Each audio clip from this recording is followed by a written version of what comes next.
We are here at the Frisco Adventure Park, and we are going to take this Nanrobot high-performance electric scooter on an adventure.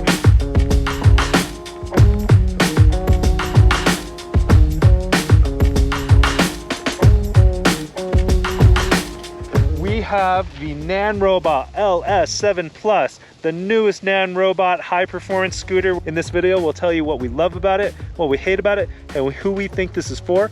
We're going to take it for a quick run down this track, and at the bottom, Andrew's going to tell us more about this Nanrobot LS7 Plus.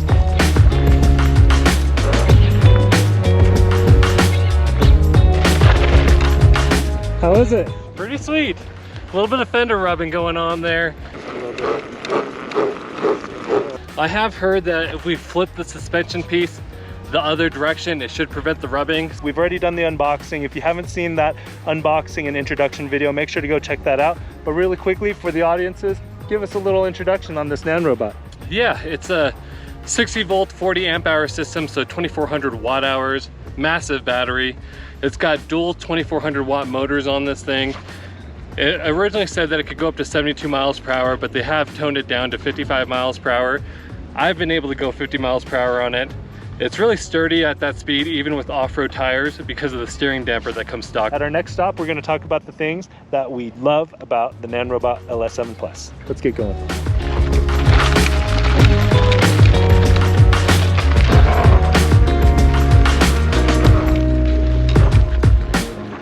Yeah, so some things I love about this scooter is it's got a really beautiful color display, if you can see it during the daylight. At nighttime, it's gorgeous.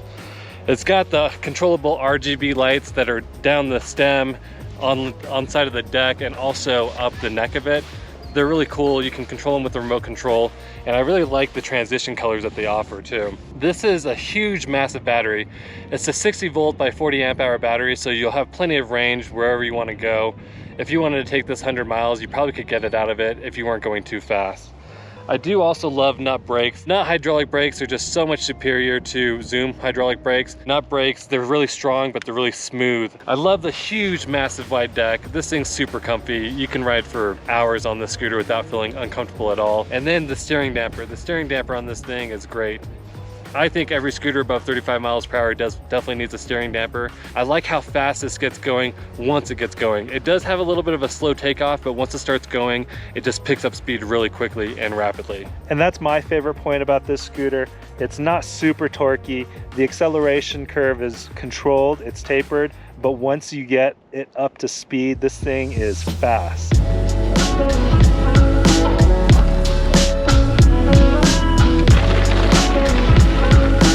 This part of the park has been closed because it's winter, or winter is coming, and since it's wide open, we're gonna ride it around and we're gonna see how fast we can get the scooter going.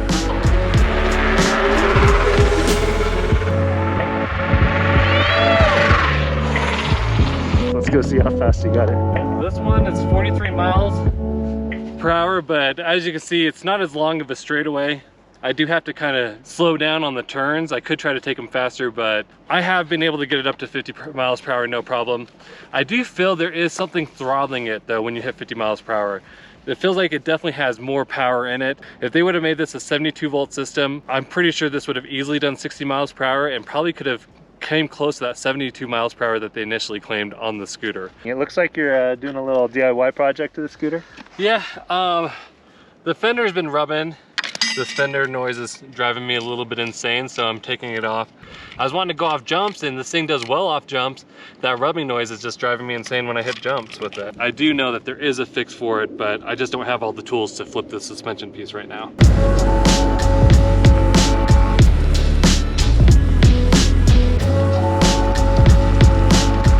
Yeah, why don't we just pull over here and talk about the things that we don't like. So the handlebar grips come off really easily. I mean, this can be remedied with a little hairspray hack, right? But I mean, look at how, when I'm riding, I just feel these things twisting. That's not a twist throttle. That's these handlebar grips coming off super easy. A couple other things that we don't like about it. We talked about the fender rubbing. It bothered us so much that we took off the front fender. We still have the rear fender on, but that's still rubbing a little bit. There is a remedy for that. Hopefully they'll fix these scooters on the shipments that come out to you guys. The other thing that I don't like, the screen.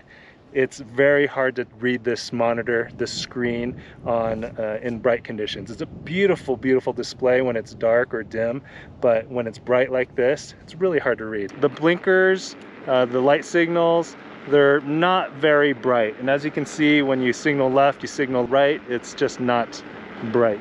Like a lot of the big heavy scooters, when you fold it, it doesn't lock in the folded position. So the locking mechanism I've found to actually be pretty sturdy. I mean, there's no play in this stem. It's like opening a faucet or a garden hose, right? That's what it feels like when I'm turning this.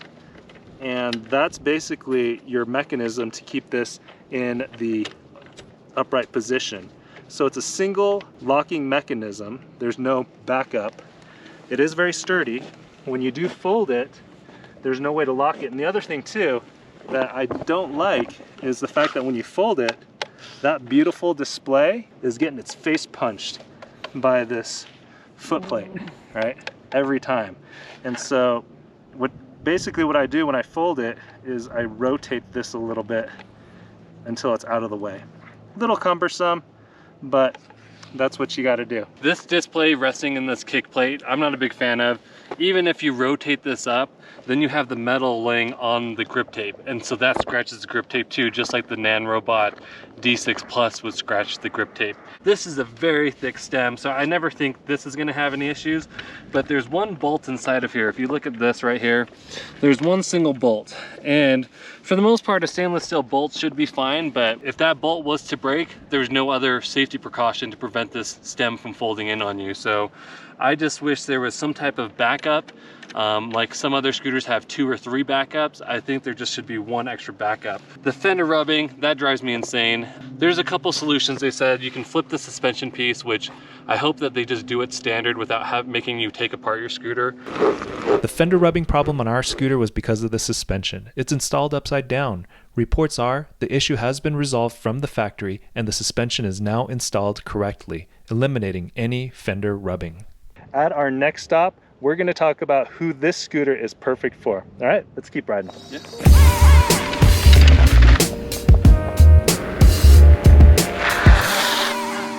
Some good brakes on this scooter. Darn good brakes. So the Nanrobot LS7 Plus is for the tall rider. We didn't talk much about this, but we did talk about it in our intro video. This stem is nice and tall. You're not going to feel like a T-Rex riding on this like you will some of the other high performance scooters. And so I think if you're a taller rider looking for a high performance scooter, this is a great scooter for you. What do you think, Andrew? Roadrunner has taken over the distribution network for North America sales for Nanrobot scooters. So they offer great service. They're local here in Denver. I did have a light that was broken on the scooter when it first came to me. I was able to just go in and switch it out real easily, but they would have just sent it to me too. They're really great about customer service. Dell, the owner, actually personally reached out to people letting them know that the speed was not going to be 72 miles per hour. So anybody who pre-ordered the scooter thinking they were going to go 72 miles per hour, he reached out to him personally and just let him know. I think that's amazing. Most companies would just let it slide, see if anybody would complain, and then kind of try to be reactive rather than proactive. If you're local to Denver, check out Nanrobots. They're downtown. Tell them we sent you. If you want to read our full written review, check out gotscooter.com. And remember, when you ride, remember to wear your safety gear.